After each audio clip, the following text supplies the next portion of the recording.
Welcome to my channel. Support our channel by subscribing. Your subscription helps us grow and create more intriguing content like this. Now, let's dive into today's story. The countdown wasn't the only thing that ended that night. How I Caught My Wife. Cheating at the New Year's party.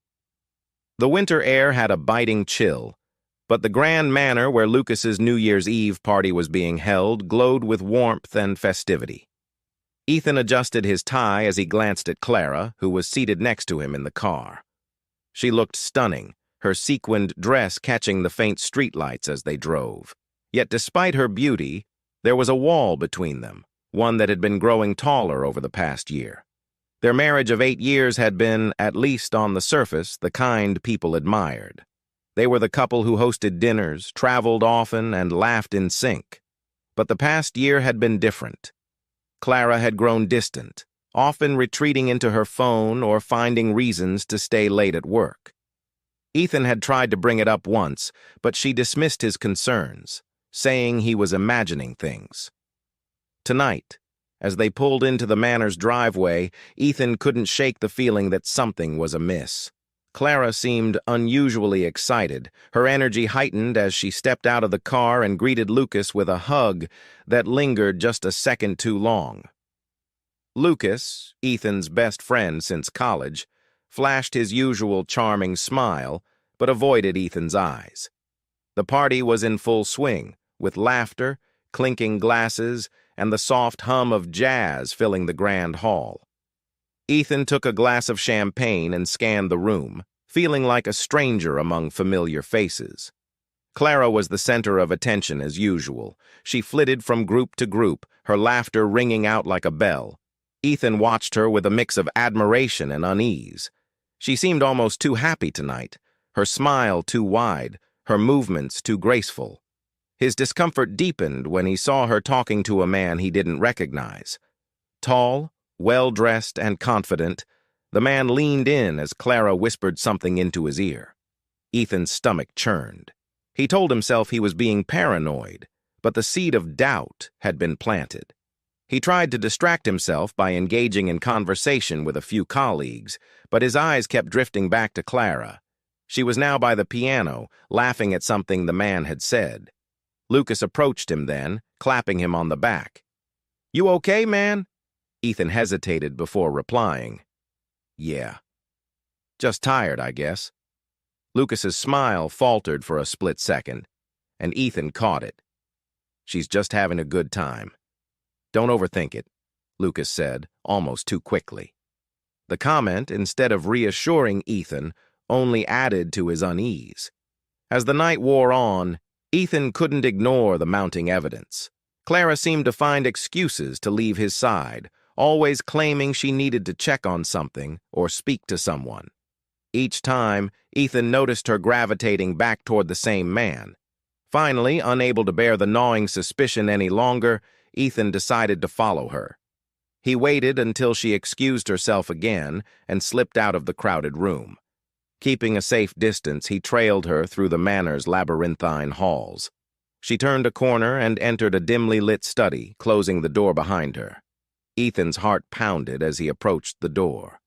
He hesitated for a moment, then leaned in to hear what was happening inside. Muffled voices, a low laugh, and then silence. Slowly, he turned the doorknob and pushed the door open just enough to see inside. What he saw froze him in place. Clara was standing close to the man, her hand on his chest, her face tilted up toward his. The man leaned in, and their lips met. Ethan's world shattered in that moment. His first instinct was to burst into the room and confront them, but something held him back. He stepped away from the door, his breath coming in short gasps. The study's door clicked shut as Clara and the man emerged moments later, oblivious to Ethan hiding in the shadows. He watched as they parted ways, Clara returning to the party as if nothing had happened. Ethan felt a surge of anger, but it was accompanied by a crushing sadness. The woman he thought he knew, the life they had built together, it all felt like a lie. Back in the main hall, the countdown to midnight was underway. The energy in the room was electric as guests gathered around, champagne glasses in hand, to welcome the new year. Ethan stood at the edge of the crowd, his mind racing. Should he confront Clara now in front of everyone, or wait until they were alone? As the countdown reached its final seconds, Ethan made his decision. "Clara!" he called out, his voice cutting through the jubilant cheers. The room fell silent as all eyes turned to him. Clara looked startled, her smile faltering. "We need to talk.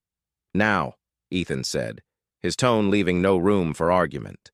He motioned toward the center of the room, and Clara hesitated before stepping forward. Ethan turned to the crowd. "I'm sorry to interrupt the celebration, but I think the new year deserves some honesty." His voice trembled slightly but grew steadier with each word. "Clara, do you want to tell everyone where you've been tonight?" Clara's eyes widened in panic. "Ethan, please, not here," she pleaded. But it was too late. The room buzzed with murmurs as Ethan revealed what he had seen. Lucas stepped forward, trying to mediate. "Ethan, maybe we should take this outside," he suggested, but Ethan brushed him off. The party ended in chaos. Guests left in awkward silence, their festive spirit dampened by the raw confrontation. Clara tried to explain herself, her voice filled with desperation and regret, but Ethan wasn't ready to listen. He left the manor alone, the bitter chill of the night seeping into his bones as fireworks erupted in the distance. Ethan spent the next few days grappling with his emotions. Clara's attempts to reach out, calls, messages, even showing up at their home, were met with silence. He replayed the events of that night over and over, questioning everything. Could he have done something differently? Was he too blind to see the signs earlier? Or had their relationship been doomed long before that night? He spoke with his closest confidant, his sister Elena, who listened without judgment. "Ethan, it's okay to feel angry. It's okay to feel hurt.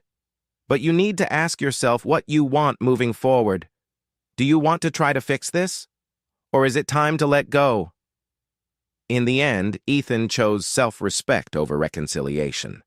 The betrayal had cut too deep, and rebuilding trust felt impossible. Clara's apologies were sincere, her tears genuine, but they couldn't erase what had happened. With a heavy heart, Ethan filed for divorce, knowing it was the right decision for his own well-being.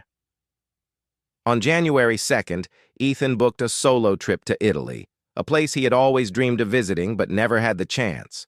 Standing at the airport, suitcase in hand, he felt a mix of sorrow and hope. The countdown had ended, but it marked the beginning of a new chapter, one where he would learn to rediscover himself and perhaps find happiness again. As he wandered the cobblestone streets of Florence, the crisp winter air filled his lungs. He found solace in art, history, and the kindness of strangers. Slowly, he began to heal, realizing that the end of one story was just the beginning of another. Ethan's journey was not just about heartbreak, but about resilience. He learned that even in the face of betrayal, there is strength in choosing oneself. The countdown may have ended with heartbreak, but it also signaled the start of a new life. To those reading this story, Ethan's message is simple. Life doesn't always go as planned, but every ending is an opportunity for a new beginning. Thank you for joining me on this emotional journey.